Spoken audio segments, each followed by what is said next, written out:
Jerry Colonna, welcome to Hidden Forces. Thank you. Thank you for welcoming. I like that very dramatic introduction, Demetri. I was thinking back, the first time we met was at the launch of the first book. And I remember just feeling so impressed with your interview. So thank you for having me back on the show. Thanks, man. That was in person in our New York studio. Our third, we started in a hip hop studio. You never came to that one.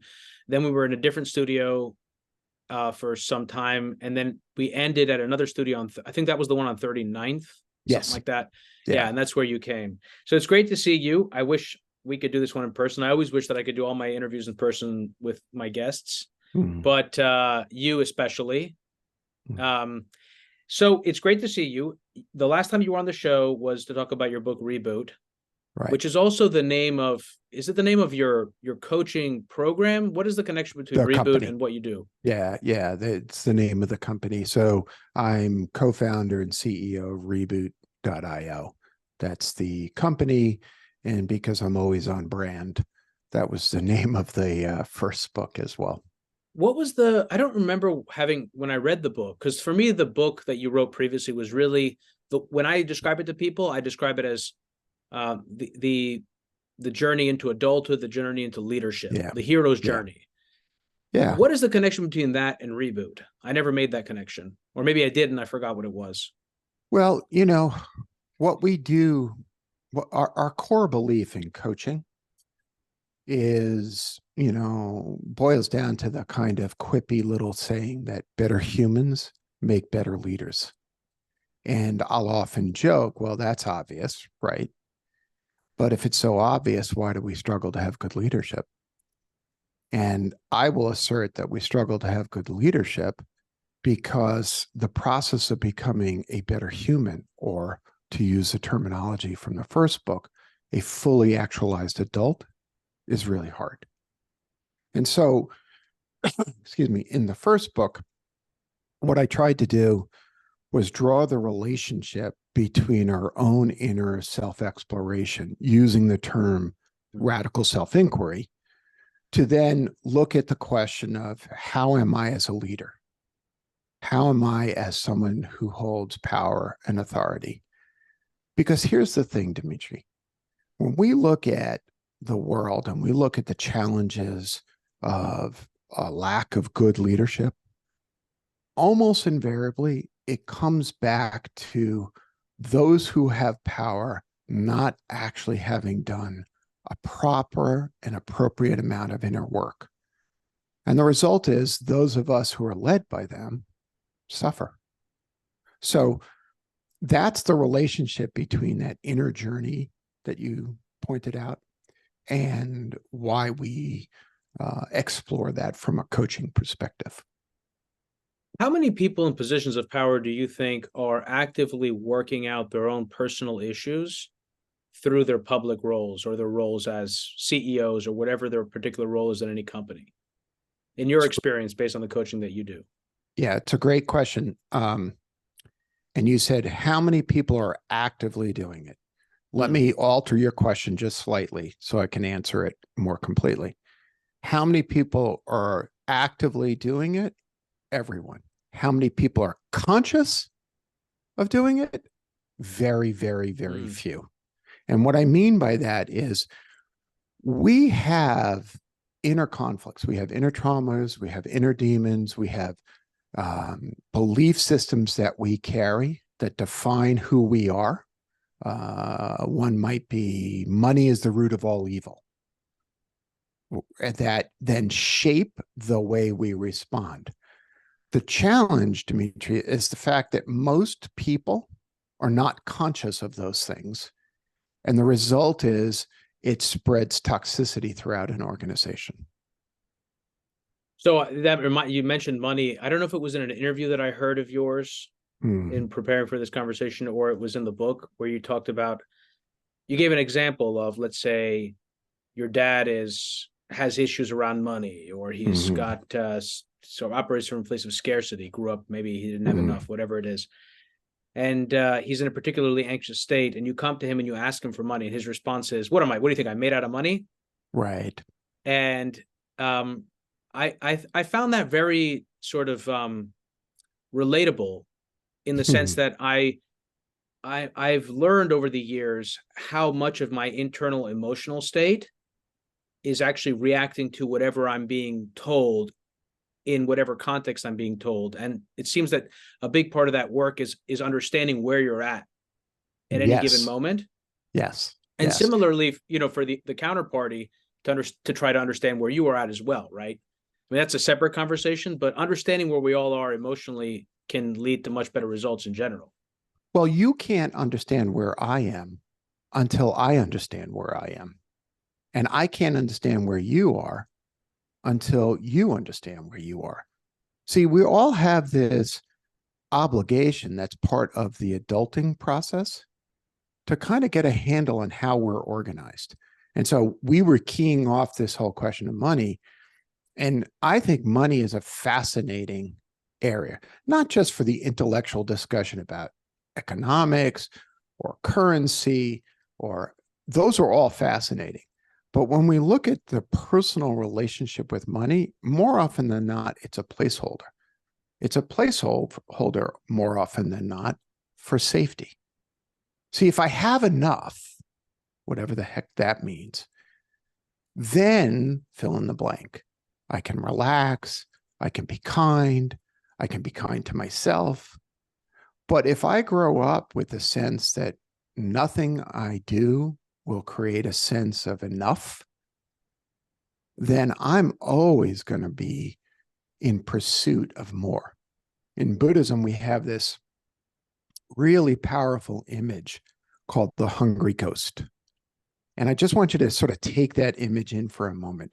Imagine a wraith-like figure that is sort of non-corporeal, that is so constantly hungry that it can never be satiated. That's a hungry ghost. Now, if we look at the hungry ghost image and we apply it to, say, political candidates or CEOs, can you immediately start to see the behaviors that we don't like showing up and being driven by that hungry ghost behavior? So, Jerry, not everyone in the audience will have heard that interview or have a sense of your background or who you are. For those people, let's actually start this at the top. I mean, some of this stuff is going to be stuff we talked about last time, but sure. What is it that you do? How do you describe yourself? And what is your story that led you to what you do today? Well, excuse me. How do I describe what I do? At one level, I'm an executive coach. And what does that mean? It means that I work with business executives primarily and help them in their process of trying to be the best leaders that they can be. I have one client, for example, who just turned 65. He's in the last 2 years of his contract with his employer. And the assignment is, let me end well. I want to end the best that I can. But really, if you go back behind it, what is it that I'm really trying to do? And at the risk of sounding a little too prosaic, I see part of the work that we do as trying to alleviate suffering, trying to make it easier for people to lead well, and for organizations, and I'm fascinated by commercial organizations in that way. Now, why do I do that? Well, I do that because the earliest part of my adult career led me into becoming a venture capitalist. And I was a macher. I was a big wig. I was really successful in the first internet wave. And for the first 8 years of that experience, from 30 to about 38, I had this hungry ghost-like experience where the more success that I had, the less good I felt about myself, which is contrary, by the way, to every message that we receive, right? We receive, starting at an early age, we receive this message that if we're rewarded by by external affirmation, that it will act as a balm for the parts of ourselves that are really struggling. And by the time I was 38, my first venture capital firm, Flatiron Partners, or my second venture capital firm, Flatiron Partners, had been successful, but because of the larger macroeconomic conditions that seem familiar right now, we were struggling to revamp it. And I realized that I was so depressed that I could not continue. Indeed, I was so depressed that I was suicidal. And to be clear, I could not take that risk, those suicidal thoughts, lightly. In part because as a child, I had been so depressed that my teenage years were marked by a suicide attempt at 18. So all of that kind of came crashing down when I was about 38 years old. I'm 60 now. And I walked away from a career that was, by all external measures, successful. And I began a process of rebuilding, or to be on brand, rebooting myself. And that is laid out in that first book.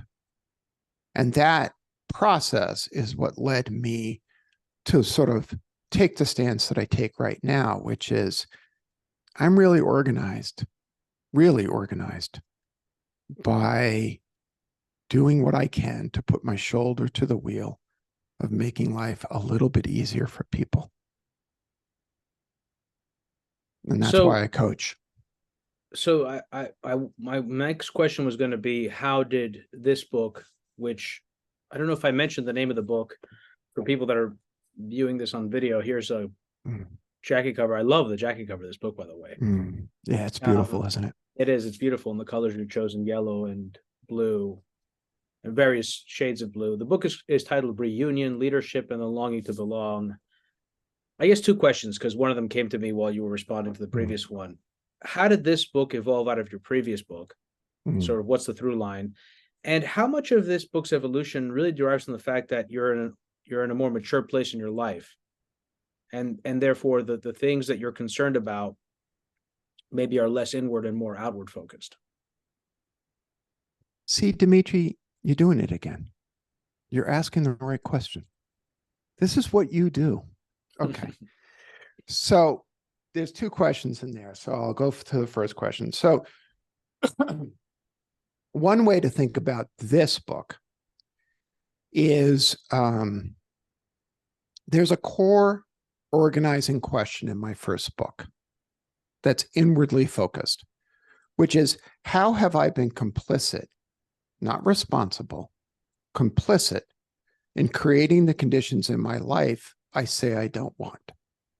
So if we think about what I was describing as the core of the coaching work that I and my colleagues do, just a few weeks ago, I was working with a team of CEOs of startups. And one woman raised her hand, and I had given some advice about how to work with the team. And she has a team of about 15 employees. And she was, poking at me. And she says, so what you're saying is I should go for a walk with my team and be nice to them. And like everybody laughed. And, oh, okay. I said, all right, well, what's the problem? She said, my problem is they can't make a decision without me. I'm so frustrated. They can't make a decision without me. Everything has to flow through me. And I sort of nodded and I said, well, who hired them? And then a big smile came across her face. And she said, well, I did. I said, well, why don't you fire them? So I said, so how are you complicit in this condition? And more importantly, how does it benefit you that nobody can make a decision without rolling through you? And so she laughed and she said, well, it's about control. Okay.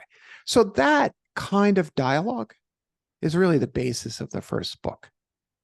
And the first book is a necessary exploration. But here's the thing, and this goes to your second question. How have I matured? So I realized, in part because of the events of 2020, I realized that if the work I encourage people to do stops at what I refer to as the meat bag of me, without considering my actions on you, then the process of becoming the leader you need to be is incomplete. And so if we go back to that first question, how have I been complicit in creating the conditions I say I don't want? And we start to expand that question.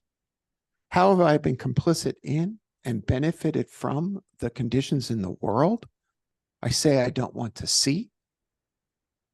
And more importantly, what would I be willing to give up that I love, that makes me feel safe, in order to see a world, for example, that isn't riven by division and separation and pain and suffering? See, to me, both are two halves of a very important moral stance. I have a responsibility to do my inner work so I don't make conditions worse. And secondarily, I have an obligation to speak up and speak out about a world. Dude, this world is suffering. Ain't that the truth? And here's the thing. I don't care what side of conflict you take. Babies are being murdered. Babies.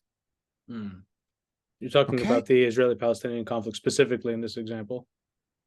Today, we're talking about that. When I made that assertion in the book, in the chapter called "The Wages of Separation," it was at a time when we were still not yet buried the babies who had been killed in Uvalde, Texas.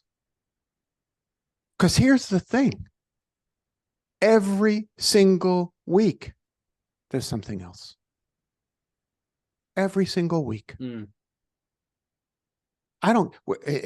it Uyghurs in China? Is it Rohingya in Myanmar? Is it Houthis in Yemen? It's everywhere. So, do you feel that, is there more suffering happening in the world today, or is it that we're more acutely aware of that suffering and also better equipped to understand it, to do something about it? There's a sense of guilt or a sense of responsibility that comes with being a more advanced civilization than we would have been back in the days when tribes were raiding each other and raping and killing, at large. Like, how much of it, how do you sort of understand the awareness that we all have about that today? It's a good question. I can't answer the question of is it happening more or less than any time in the past? And of course, we'd have to sort of think of it in terms of percentages, right? Because the human population continues to grow. I don't know. Maybe it's not relevant. Maybe it's not as relevant, really. Well, that's what I was going to get to is, is there something innate in the human species about creating others? Is there something that throughout history has been true about turning other human beings into something less than a human being so that they can be killed? I think so. I think that there is something in our species that does that.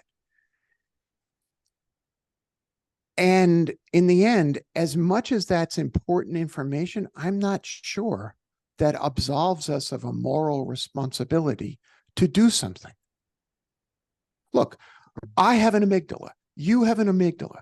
My amygdala perceives the world as a threat constantly.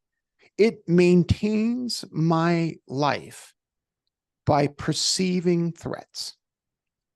I think as adults, we have a responsibility to activate the rest of our brain to be able to say to the amygdala, that is not the threat you think it is. And in fact, if I bother to hear the human story of the other person on the other side of this dividing line, which we constantly create, whether it's the southern border of the United States, where a young mother from Venezuela is trying to push her child over razor wire to get into the United States, or it's a Black man who is not responding precisely the way a police officer is asking him to respond to. We have a moral responsibility as human beings to endeavor to inculcate another part of our humanness, empathy. Because I think we are both tribalistic and empathetic. I think, when I'm reflecting on what you're saying, because I've been really distressed. Not specifically around this, I don't come to this subject the same way you do, and that's something that we can explore. But I've been very distressed year after year, increasingly, and I've gone through my own process of becoming more outspoken on this show about the things that I believe in and what I think is important and the stands. God bless you for doing that. I appreciate it. I mean, look, I and that's why I brought up when I framed the question that way in the beginning, because I felt like I could understand, I could relate to what the process that you'd gone through. I've gone through a similar process in my life, and also with this show. I began the show in a place of hyper inquisitiveness. I wanted to use this platform to understand things as best as I could and help other people to understand the hidden forces that are actually driving the world and human behavior. Correct. And in order to do that, I had to be as dispassionate as I could and attempt to be as objective as I could. And at some point, I don't know when exactly this happened. It happened after the pandemic. It happened after 2020. Right. The invasion of Ukraine was a big part of that for me, and not to go all into that whole thing, but it was really about, and here's the common sort of through line between your work and where I've come in my own evolution. What has been distressing to me has been the divisions in our society. Yes. It seems that for you come to this more in terms of finding a way to integrate each individual or the differences between us. And you can explain to me if I have that correct or incorrect. And for me, it's been more, maybe these are two sides of the same coin. For me, it's been more about finding the common forms of identity that bind us, because I feel like what we've done in our society is we've gone too far in the direction of focusing on our differences. Or on celebrating all the ways in which we're different, and not really having a common language that brings us together, because we are in a common project. And I've talked about this in the context oftentimes of the sort of the breakdown of the liberal international order and the move away from unipolarity towards this much less secure world where we, because we feel more insecure, we also depend on each other more. And we're in this place really of just really scary times, politically, geopolitically, economically. It's almost a perfect storm. So, feel free to, comment on that if you like. And then I wanted to actually kind of go through the process that you go through in the book, or rather the process that you expound on in the book and that you take your clients through in order to help me and our audience understand it. Okay. So the first thing I would comment upon is this question about difference versus commonality. Okay. And I get both sides of that. I get it.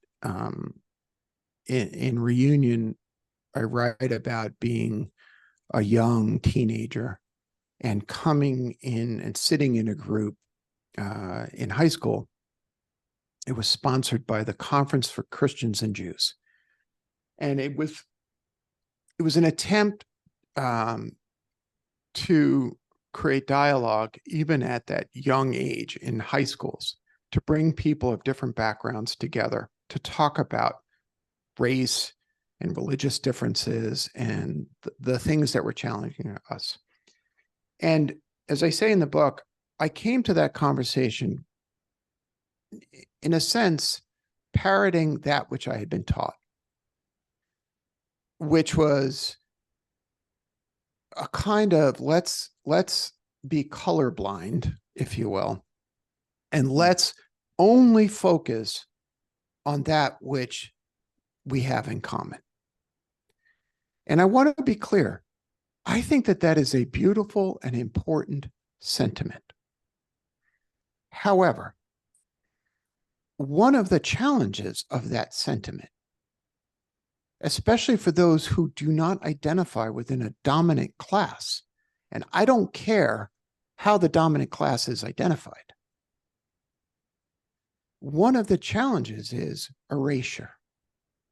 That which is part of who I am gets wiped away.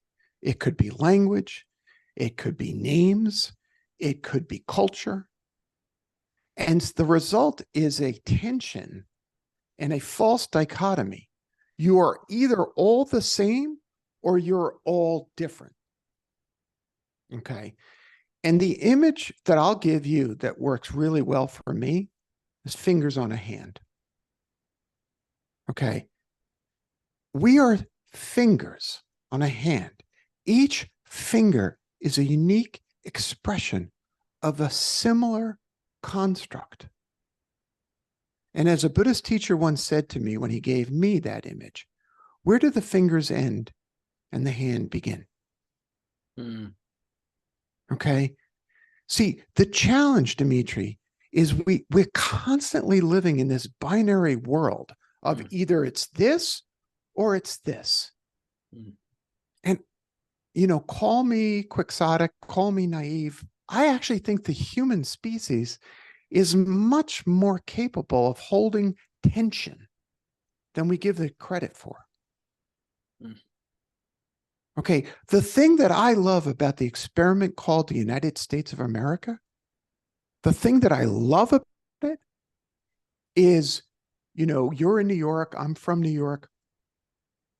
There was this moment this summer when I went back to Brooklyn, to the home that I was born in. And the film crew who came with me to shoot that, we stopped in Coney Island. And I stood in the middle of Coney Island. And Hasidim were on one side, and Caribbean blacks were on the other, and Greeks were on the other side, and Italians were over here. You're smiling because that is Brooklyn. That is New York. That is reunion. And what were they united by? The Wonder Wheel, the Ferris wheel, the beach, knishes, pretzels, hot dogs. We can hold that of a Coney Island of the mind. We can be together without making the other a threat or less than. I can appreciate different cultures without having to take that culture away and erase it into some sort of notion of a melting pot, where somehow my heritage isn't as important as what's happening here. Anyway, that's a long-winded response to a very complicated question. I love that analogy of a hand. You know, I usually think of it as like the ocean and a wave. You know, the waves within the ocean and they dip it. But I like this analogy because it actually works better for what I was trying to get at, which is to say that the hand only works. Yes. So like you're right. So like as individual fingers, we can't use our hands. Like again, I'm not sort of enunciating right. it, but like I think that's where I feel like we're struggling today, which is that we're not able to exercise the kind of power that we need to over our society and over this project of the United States, because we're so divided, we're so individuated.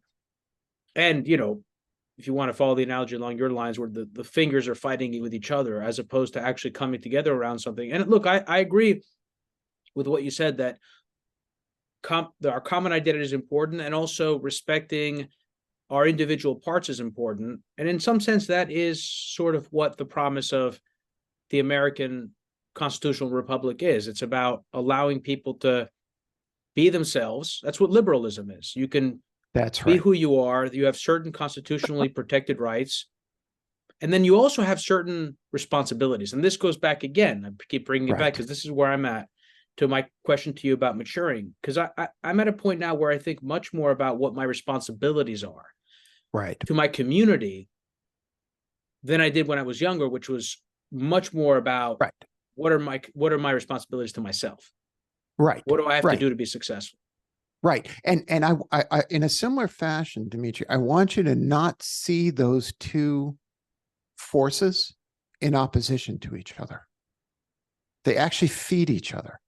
So, for example, if we give power to someone who hasn't done their internal work, we create problems. Right. So, and if we only focus on the internal work, then we are not living into the obligation that is implicit in community. And again, we can walk and chew gum at the same time. We can do both.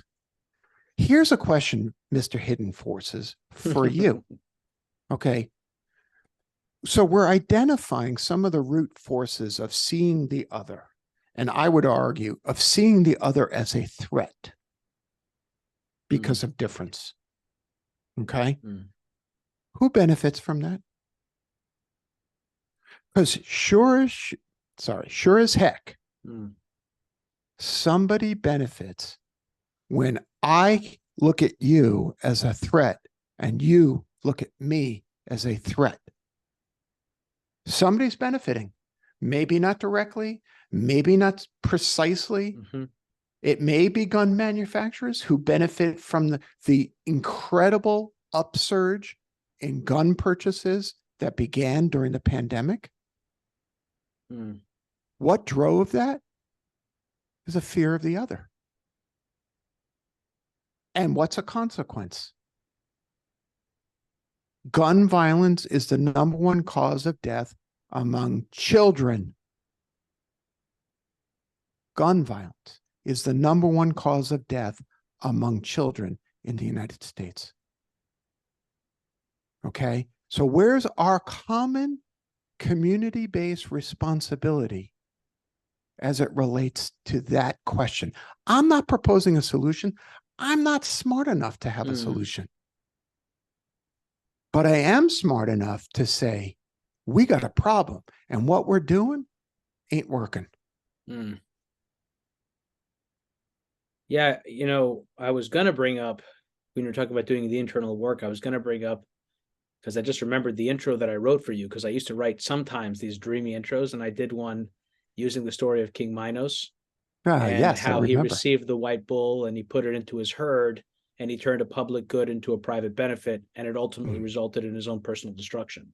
But then, as you were talking about the way in which we create others, I think about, and this is what I would like to move to next, sort of the process of reunion, because I struggled with this. I tried to do it.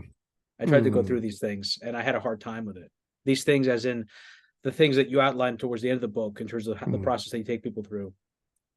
And I just had a moment of just holding myself accountable here, which is that I've done a lot of episodes on the threat that the rise of China poses to the Western-led liberal international order.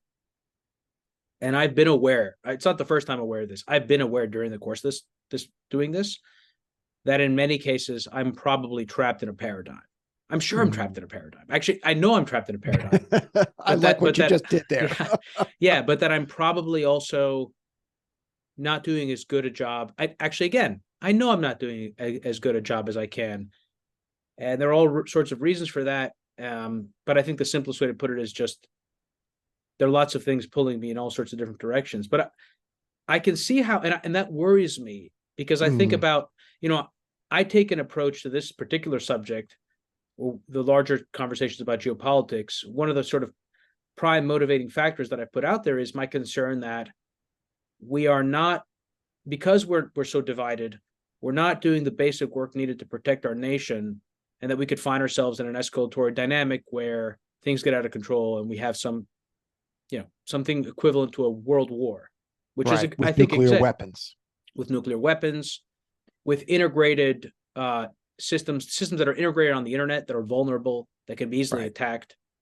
Right. We really don't know what hypersonic missiles that can reach our shores. So there's no precedent for what a world war could look like today. But also, by doing that, I mean, it's a catch-22.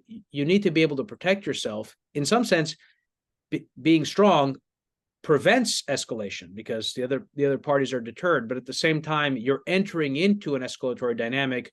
You could be entering into an escalatory dynamic simply by virtue of seeing threats, or they don't exist. Correct. So, the process of reunion. What is the process that you take people through, you take your clients through? What does that look like? So I'm not suggesting that the reunion process will de-escalate global geopolitical tensions. You're not going to take Xi Jinping and Joe Biden as clients? That would be something, wouldn't it? I'd be willing. But I think that there is, when I was in college, there was a very, very popular phrase that grew out of many of the protest movements. And it was think global, act local. And one way to see that is to understand the way in which we exacerbate those tensions. I'll give you an example of what I'm talking about. I think your concern about the geopolitical competition possibly escalating is not unfounded. It's grounded in reality. Okay? How will you handle that, my friend? Because you can take the anxiety that produces and you can turn that into anti-Asian hate. And that is the point that I'm trying to get to. Okay, again, let's look at the forces that benefit from the anxiety that you feel that might, in fact, weaponize fear and turn it into hatred. What is the likelihood if we have, and we see a rise in anti-Semitism going on right now, and we see a rise in Islamophobia? A 6-year-old Palestinian American boy is stabbed to death. Okay? What is the likelihood of that kind of personalization, of dehumanization, to increase or does that increase or decrease the risk of global war? From where I sit, that kind of systemic hatred in service to some hidden force increases the likelihood of the very thing that you're afraid of. So I'm not suggesting that we should have, we should defund police or defund the military, or that we should stand down. I understand the importance of safety, because that's all rooted in. But I also understand the importance of dialogue. You're a beautiful, inquisitive, curious man. Okay, let's go back to the founding of this nation. The United States was not founded with just a military. It was also founded with a Department of State.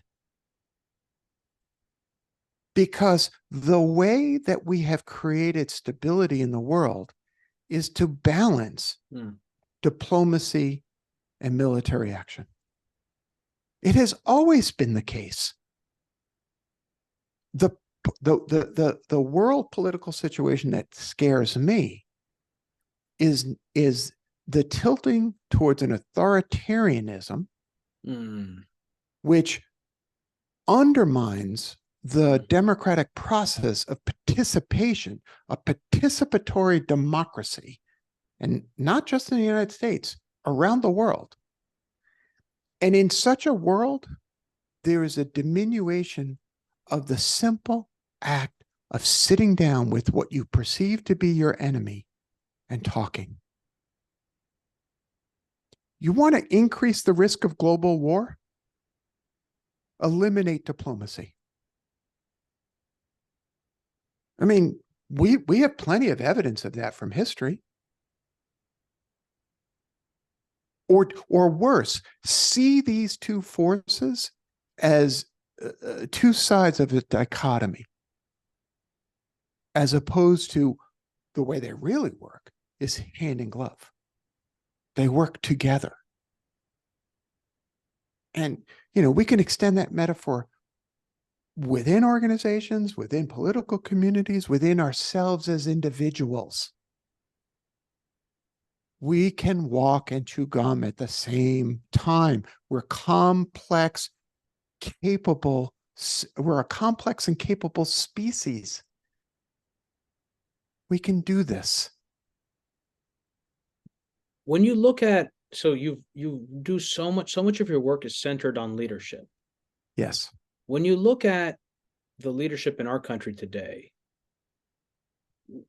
what is missing in your view? What is needed that could help us achieve the kind of equilibrium between a sort of aggressive military posture and a diplomatic one that allows for conversations and sort of finding a middle ground? Let's define leadership just a little bit more precisely, because I think of it as those who hold power. Okay.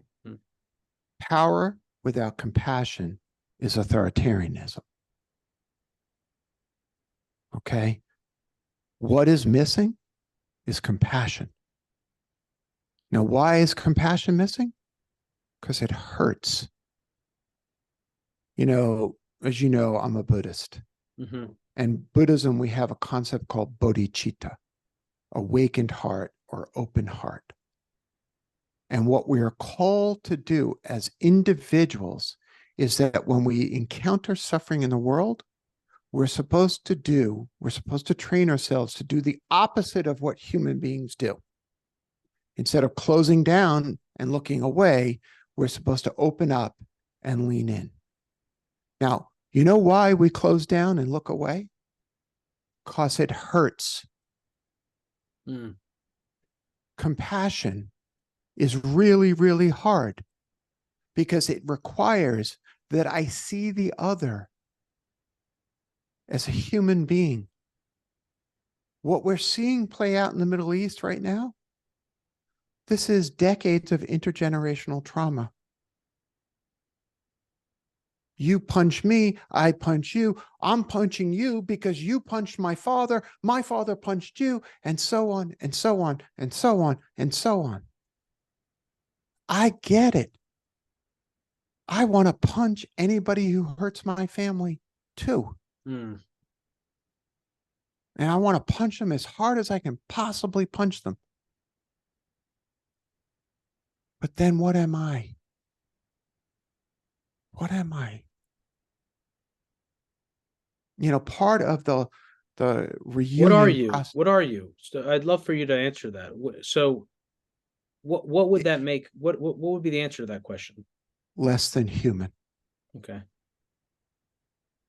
Because humanity requires the kind of empathy that would you lose your humanity in the process of reaching that place of rage. That's right. Right. That's right. We know. What do we become? We become the Hulk. Right. We become that inconsolable green mass of pain and suffering. Which is in some sense what the Israeli military is doing right now. I mean, after the experience that they had on October 7th, there is It's some what level of Hamas just, did on yeah, October 7th. yeah. It's what happens in the West Bank. It's what happens in Ukraine and Russia right now. Yeah. It happens again and again and again. And our task as human beings is to stay human. Hmm. And it's really hard. Because if somebody were to kill one of my loved ones, I'm from Brooklyn, dude. I know how I was trained. I'd punch as hard as I can punch. And not even that. I mean, that's the thing is that what if they were still threatening your children? Yes. That's the situation. Yes. So I'm not, to me, the force that we should be pushing up against is not each other as much as our own and the other's tendency to strip away humanity. And I get it. If you're being punched in the face, the first thing you don't want to do is to say, wait, let me see your humanity before. No, you want them to stop punching you in the face. Okay. And so, those of us who have power, you want to talk about geopolitics, countries not directly involved should be standing between forces and saying, cut it out. Stop.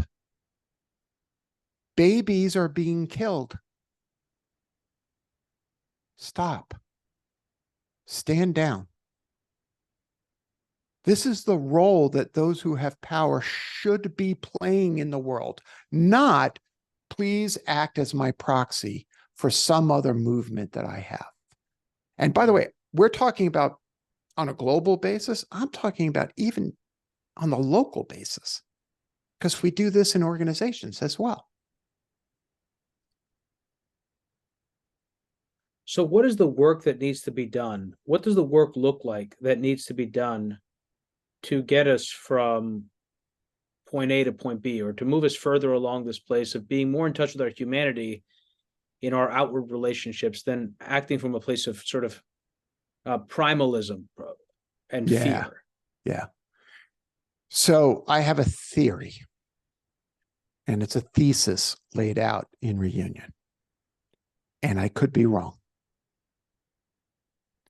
And I'll say this, I could not live with myself if I did not try to come to some sort of statement about this very fact, because I feel a moral responsibility, not just to the world at large, but to my descendants, those born and those not yet born.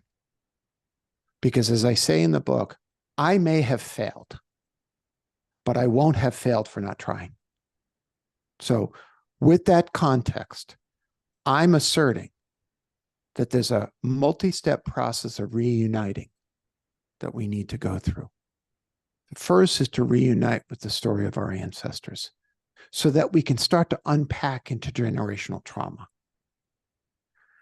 I don't know about your ancestors, but my ancestors emigrated to the United States. And when they came to the United States, they were not perceived as part of the dominant class. They were perceived to be less than. Now, I could just sort of stop at that point and then say, and look at how resilient they were. They overcame this, and I went to college, and look at how successful I am. And that is true, but it's incomplete. Because one of the experiences that many of us whose ancestors emigrated to the United States is that once we moved into an acceptance position, we failed to look back and say, but there are others who are going through the exact same experience that we went through. And we impose this like superhuman status on them. Why can't they fill in the blank? Who's they? Why can't they assimilate like our immigrant ancestors did? Well, the truth is the conditions are very different. And let's acknowledge that. So that's one step. Another step is to reunite with the parts of ourselves and the parts of our families that we have denied. In the book, one of my colleagues, Virginia Bauman, contributed an essay. And in the essay, she talks about the importance of the family tree that she had. She grew up, her family's originally from Switzerland, they emigrated to the United States, and she asks a very, very powerful question. What happened to the queer family members in her family tree? Because nobody talks about them. And science would tell us that they existed. But because they didn't fit the normative structure that the family wanted to hold, they're erased. And lastly, how do we reunite with each other? There's a through line in reunion that comes from the experience of Reboot, which is this notion that your story is my story. And briefly put, there was an experience I had after Reboot came out where people from a very wide and diverse set of backgrounds would read the book and come up to me, you know, a white, cisgender, straight man from Brooklyn with an Italian and Irish background. And they would come up to me and say, your story is my story. Now, what were they saying? They weren't saying you and I are exactly alike. Let's focus on the commonality. What they were saying was, in my individuality, your emotional experience was just like my emotional experience. And in that, the hand gets formed. Oh, we all struggle with imposter syndrome. We all struggle with anxiety. See, if you go through each of those pieces, and I don't care, I'm not arguing there's a serial process, do this, then do this, then do this, and then there will be world peace. What I'm saying is, I don't see how we can overcome that which separates us as long as internally we remain divided and unreunited with truth, with our own internal experience, with the experience of our ancestors. Isn't that what a great song does? You know, a song that reaches a lot of people. It might be about your breakup with so-and-so or your loss of so, but it reaches so many people and it speaks to them in different places that they're at. I remember I had a friend of mine who had lost her father right around the time that Adele's song came out, Hello. Yeah. And we were talking about, it didn't even occur to me to think of this, but we were talking about it. And I forget what I said about what I thought it was. And I asked her, what did she think it was? And I didn't even think that she might say my father. Yeah. So the short answer to your question is yes. The longer answer to your question is, what you're really talking about, Demetri, is the power of story to connect us. You know, it's too easy to say we're not listening to each other. I'm going to be more precise. We're not listening to each other's stories, right? When the war between Israel and Hamas started, I reached out to friends, each of whom I knew would be having different emotional experiences. Think global, act local. And one of my friends is a Palestinian American friend. He has relatives still in the West Bank. And he told me the story of his great-grandfather, who was one of the only men to survive an attack on the village. And he was survived because he was tasked with burying the bodies in a mass grave. And I paused and I tried to do the math. And I said, well, was this after 1948? And he said, no. This was in the 1930s, where the aggressor at that time was the British Empire. Right? And just that switch helped me see what his experience was. You know what we're missing? We're missing elders to sit down, who say to us, sit down and listen to each other's stories. The archetype of the elder, or it's so interesting you say this. Now I'm reminded of, so I think actually the last time one of the last times that I had this conversation was with you. And then after that, I had a conversation with someone named Matt Stoller, who writes a lot about anti-competitive practices, monopoly, et cetera. And I told him the same thing. I said, I think we well, for lack of a, better term, we're missing respect for the elder and the message of the elder. And he said to me, really, I feel like we have too many old people in Congress. Oh, and I know. But I think it's interesting. Yeah. So I think I would qualify that, and tell me if you agree, which is of the wise elder, of those who are not trapped, who have done the work, who are not holding on to power. Yes. And that's know not what an elder. time. Elder is not a function of age. Yeah. Okay. Elder. And if you look at our wisdom traditions, whether they're religious traditions or philosophical traditions, they all speak eventually to that wise elder. And here's an apocryphal story that I like to cite. When adolescent elephants rampage through a village, one of the ways that folks who manage animals like this will respond is they'll put an old bull elephant with the adolescents. And I like to imagine so that they slap them around a little bit and say, behave. Okay. I know that you got all these hormones running through your, stop it. That is not the way an adult behaves. We are missing that experience. We are missing people saying, stop it, stand down. I know you're hurting. This is not the way we handle suffering. My elder friend, Parker J. Palmer, who wrote the foreword to Reunion, says, violence is what we do when we don't know what to do with suffering. You know who teaches us what to do with suffering? Elders who have suffered and extracted wisdom from that suffering. What would Desmond Tutu say right now? What would Desmond Tutu say? What would His Holiness the Dalai Lama is aging, and his capacity to be a spokesperson is diminishing. But what would he say? Would he say, take up arms and destroy your neighbor? No. No. And I understand the impulse. You're not bad for having the impulse.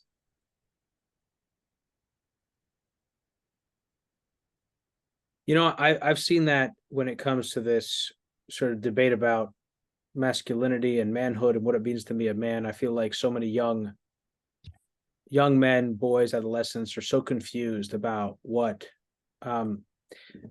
manhood looks like, what leadership looks like in a man. I'm often reminded of the story of Odysseus and his return to Ithaca, which was really also about that return was also about what happens, or Ithaca was really about what happens to a country when the men are gone to war, when there's no men to raise the boys. Yes. And there is something that obviously the reason is not the same in our society, but for whatever reason, many of the men in power are like young Peter Pans. Yes. And the people that younger boys are looking toward, people like Andrew Tate or other sort of like somehow outwardly, superficially masculine people, aren't men in the sense that you and I would use that term. And they're certainly not the kinds of men that our society needs, and we need men. So look, Jerry, I'm going to move us to the second hour of this conversation. I'd love to continue this okay, as well. But, go ahead. I need to jump in on this. Absolutely. Want you to go ahead. I want you to just turn inward just for a second and think about what you just said through the lens of your own journey into a male adulthood. Think about it from that perspective, because that's Reunion. Okay. And I completely agree with you. The loss of that, Richard Rohr the Franciscan priest and theologian, speaks about father hunger. In Reunion, I expand that and call it elder hunger. The notion that what we're really lacking is adults who can say, sit up straight, eat your vegetables, be kind, right? That's what we need. It's that personal, that local, played out in a global context. Now I'll shut up and let you transition us. So, yes, as I said, we'll talk about this in the second hour. And I also want to try and get a free session out of you. So in the course of the second hour, so maybe we can do some of the work on me too. For anyone who is new to the program, Hidden Forces is listener supported. We don't accept advertisers or commercial sponsors. The entire show is funded from top to bottom by listeners like you. If you want access to the second hour of today's conversation with Jerry, head over to hiddenforces.io/subscribe and sign up to one of our 3 content tiers. All subscribers gain access to our premium feed, which you can use to listen to the second hour of today's conversation on your mobile device using your favorite podcast app, just like you're listening to this episode right now. Jerry, stick around. We're going to move the second hour of our conversation onto the premium feed.